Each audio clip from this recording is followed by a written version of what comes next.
The galaxy believed the alien queen's daughter was already gone. The stories spread of a fragile heir who failed to survive the first cycle of power. The Empire accepted the lie because it was easier than fear. Behind sealed doors, the truth waited in silence. Deep inside the royal station, light never changed. Machines whispered softly as they watched a single body. The daughter lay small and thin upon a floating cradle, her skin dimmed with each passing rotation. She did not cry because she no longer had the strength. Caretakers came and went without looking at her face. They followed protocol, not instinct. Nutrient vessels were connected and removed again. Untouched data screens showed decline, and no answers. Every report ended the same, with controlled concern and no hope. The alien queen did not visit. Her presence filled battle chambers and council halls. Instead, Powell demanded attention, and weakness invited challenge. If the daughter died, the Empire would smell blood, so the Queen allowed distance to become denial. Far below the throne levels, a human janitor moved through forgotten corridors.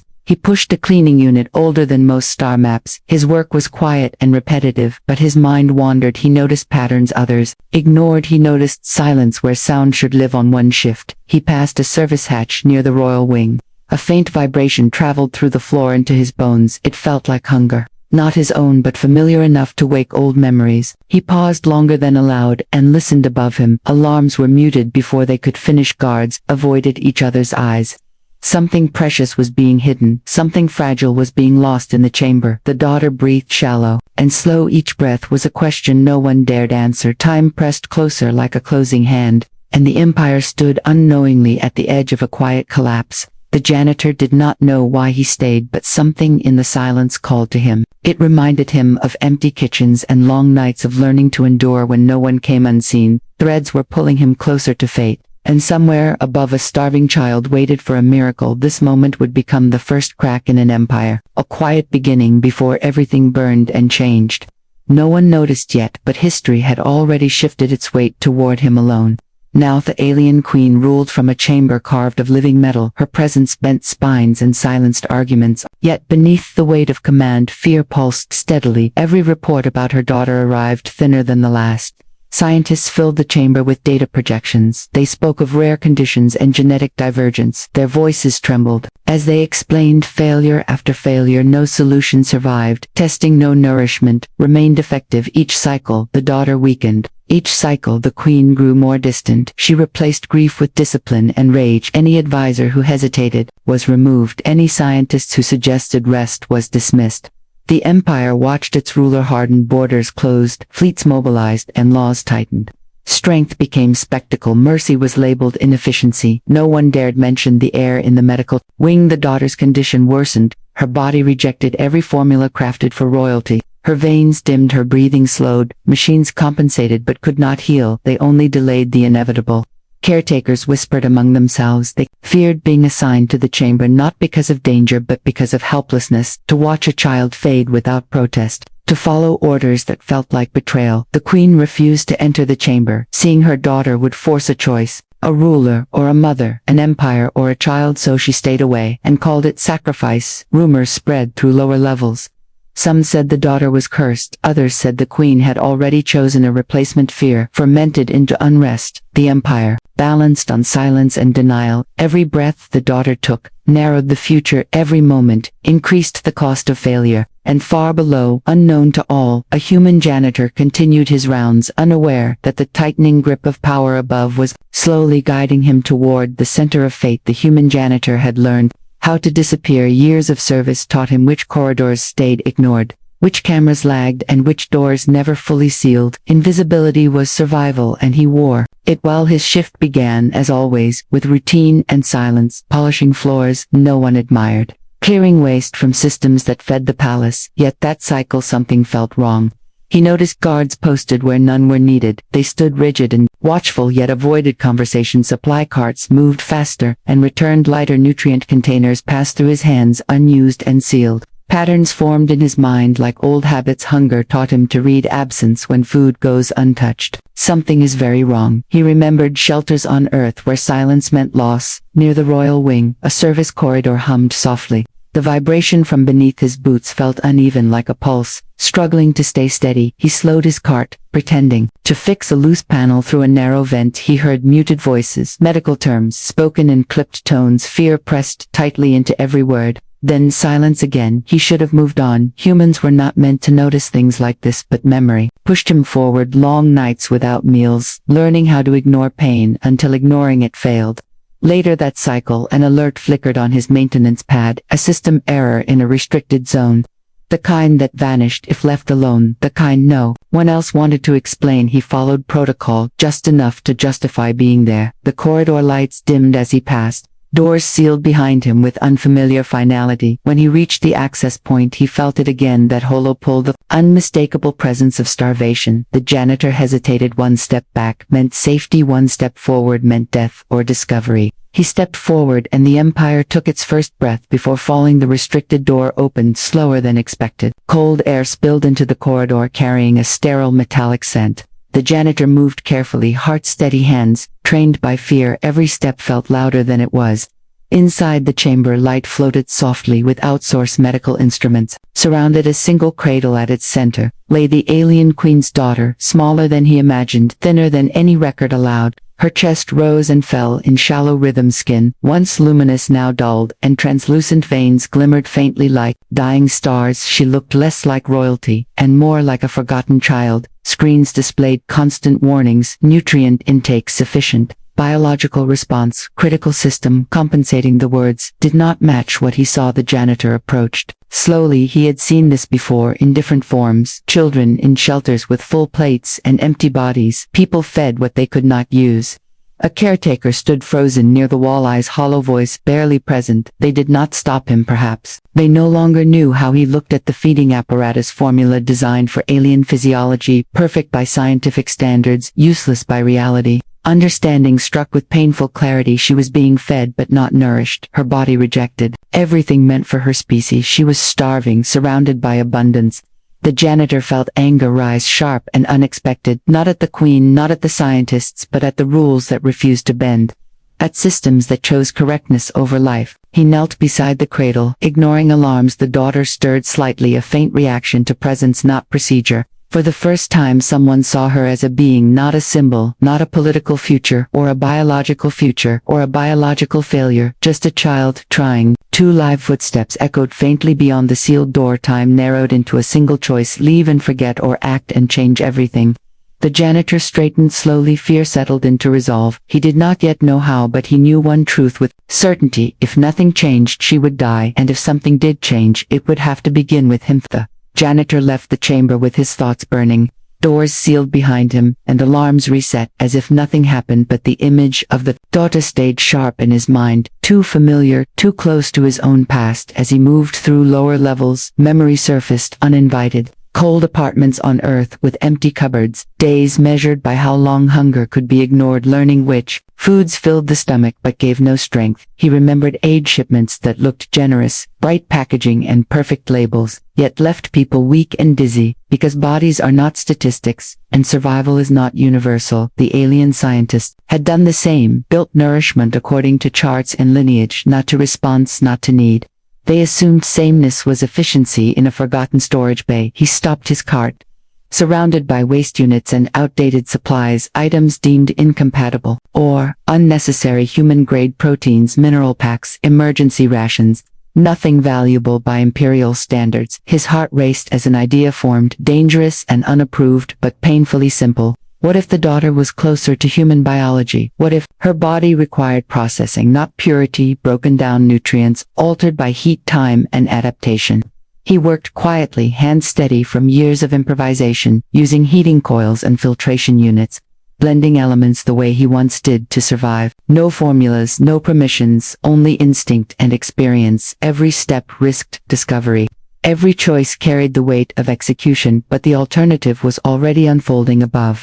As he sealed the container, he felt fear give way to purpose. This was not rebellion, this was care. He hid the nourishment among cleaning supplies, marked it as waste conversion material, a lie small enough to survive inspection. When he resumed his route, his posture was unchanged, but something inside him had crossed a line. He was no longer just noticing the system, he was preparing to challenge Ethan somewhere above. A starving child waited for an answer science could not give. The janitor moved through the palace corridors carrying his hidden container. Every footstep, measured every shadow, watched for attention. He had never entered the royal wing uninvited, never approached life or death with hands unarmed, yet instinct guided him forward. The first hurdle was the security field. Alarms blinked faintly along walls, sensors scanned in silent sweeps. He timed his movement between pulses, body low, cart rolling quietly, breath slow and steady. The chamber door came into view, the same door that had shown him the truth. Now it would see action, not observation. He paused outside and listened. No one was near, not even the muted hum of automated caretakers. Inside, the daughter lay still, bones thin, muscles weak, but eyes flickered at the faint sound of his approach. He knelt beside her cradle again, hands trembling slightly. As he opened the container, the scent was foreign to her senses. Warmth, unfamiliar, but safe. Carefully he offered the first spoonful. She recoiled instinctively, a reflex of rejection and fear, but hunger ran deeper than instinct. After moments that stretched like hours, she accepted another, then another. The janitor whispered softly, words meant for comfort, not command, memories of his own childhood guiding tone and touch. Every bite a rebellion against silence, every swallow a quiet victory. Outside, footsteps approached. A guard, too early for rounds. He froze, body rigid, heart pounding, then a sound like a panel sliding shut. The guard moved on, unaware. The daughter drank again, and again. Strength returned slowly, color warming her skin, eyes brighter, sharper. For the first time in cycles, she looked at someone with trust, not fear. The janitor stayed until her breathing steadied, every drop a promise of survival, every drop a silent challenge to rules and fear. When he left, he carried nothing but hope, and the Empire did not know that its future had shifted. One small human hand had begun the impossible. The chamber was quieter than it had ever been. The daughter lay awake, her eyes wide and unafraid. The janitor knelt beside her cradle, watching every subtle movement, muscles twitching, veins filling with color, life returning inch by inch. He offered another portion of the adapted nourishment. This time she did not hesitate. Her hands reached instinctively toward the warmth, and for the first time in weeks she swallowed without fear. Outside the door of the palace continued, unaware. Guards walked in precise patterns, unaware of life rekindling behind sealed walls. Sensors blinked with false normality. Orders were followed, but they carried no meaning. The daughter stirred more fully. She stretched arms that had lain dormant, fingers curled around the spoon. Her gaze lingered on the janitor with something almost like gratitude. He whispered words of reassurance, soft enough not to wake anyone, reminding her that she was not alone, that the world above could wait for now, that survival mattered more than protocol. A faint sound echoed down the corridor. A guard approaching unexpectedly. The janitor froze, instinct and training holding him still. The daughter remained calm, trust rooted in small human gestures, stronger than fear or instinct. Guard paused outside, then moved on. Nothing had been discovered, yet the risk reminded the janitor of the stakes. Every feeding was a battle, every bite a gamble between life and execution. Hours passed, and the daughter gained strength, her breathing steadier, limbs stronger, eyes brighter. She moved without the tremor of weakness. She looked at him directly for the first time, not as a servant, not as a visitor, but as someone who had saved her. The janitor stayed until the chamber felt safe and warm, until he knew she could rest without immediate danger. He left, quietly, replacing all signs of intrusion. Every step back to the corridors was a step into new responsibility. And above the palace, the Empire continued, unaware, but below its floors, a small human had begun to rewrite history. One feeding at a time. Chamber was still and fragile, like glass. The daughter lay awake, her chest rising. Slowly but steadily, the janitor knelt beside her cradle, careful not to make a sound. Every movement deliberate, every breath measured. He watched the faintest twitch of muscle, the shallow flicker of her eyelids. He held the container close, offering the adapted nourishment. She hesitated, then leaned forward. Instinctively, the first swallow was small, but she did not push it away. A second followed, then a third, and strength returned. Slowly, like a tide creeping over sand, color came back to her skin, and her fingers curled around the edges of the spoon. Eyes brightened with a light that had not been seen in cycles. Outside, footsteps echoed down the corridor. The janitor froze, listening, a guard approaching early for rounds. He pressed his body low against the cradle panel. The daughter mimicked his stillness, learning from instinct. The guard paused, then continued, unaware they had passed, unnoticed. He whispered softly, words meant to calm, not commands, not demands, just reassurance. She listened, leaning closer to him. A small hand brushed his arm, as though understanding that he was the only one she could trust. Hour by hour, she grew stronger. She stretched arms that had lain limp for weeks, fingers flexed and toes moved, her breathing steadied and her gaze sharpened. For the first time she looked at him not as a stranger, but as a savior, something human in her eyes, that the empire above had forgotten. The janitor stayed until he was certain she could rest safely, replacing every sign of intrusion with care, every movement silent, every step back into the corridors a small victory. Below the throne, the empire remained blind, unaware that a human had begun to rewrite the fate of its most precious heir, and in the quiet of the chamber life had returned, a fragile miracle born from courage, patience, and one impossible choice. The alien queen received the report, and her hands trembled. Though no one could see it, her daughter had stabilized against all predictions. The scientists blamed themselves, whispered excuses in tones that did not reach the truth. And yet the queen felt a cold, unfamiliar fear. Something had happened beyond control, beyond her authority. She entered the chamber for the first time in cycles. The air was thick with quiet tension. Her daughter looked at her with strength returning, eyes sharp and steady. Not fear, but recognition. The queen saw life where there should have been failure, and she saw the janitor kneeling beside the cradle, hands steady, eyes calm. The impossible had been done. Anger surged first. How dare a human violate the sanctity of her palace? How dare he touch what was hers by right, of birth and blood? But as she looked at her daughter standing taller than expected, the rage faltered and confusion took its place. Rules that had governed her empire suddenly felt fragile. Traditions that had guided her life seemed meaningless. The janitor did not flee. He met her gaze without fear. He did not explain. He did not plead. He only waited, and watched her daughter reach for him. For the first time the queen realized she had underestimated the power of care, of quiet patience, and human ingenuity. The daughter took a step toward him, then another, her legs strong, her voice soft but clear. The queen felt an unfamiliar pang of humility. For weeks she had believed survival required control. Now she understood it required trust. The janitor had challenged every law of the empire. He had risked death and discovery, and yet nothing had been lost. Everything had been gained. The queen stood frozen while the impossible unfolded before her eyes, the daughter alive, the human unpunished, and the empire facing a change it could not yet comprehend. And somewhere deep within the palace, the future shifted. A bridge between species had been formed, not through fear, not through orders, but through a single act of compassion. The daughter stood taller than she had in cycles, her eyes bright and unafraid. The human janitor remained kneeling beside her cradle, not a servant, not a guest, but the one who had saved her life. The alien queen watched silently, her hands unclenched, her chest, loosened. Power and pride battled inside her, but the truth was undeniable. Her child had survived because of a human, not because of empire, not because of science. Whispers spread through the palace, unseen and unheard. Guards and caretakers glanced at one another. Something had shifted, though they could not name it. A fear replaced by curiosity, a silence replaced by possibility. The daughter touched the janitor lightly, a gesture human and intimate. Trust passed between them, stronger than any command. The queen stepped forward for the first time without armor or pretense. Her daughter did not flinch, her gaze did not waver. She recognized both mother and ruler, but also the fragile bridge that had formed.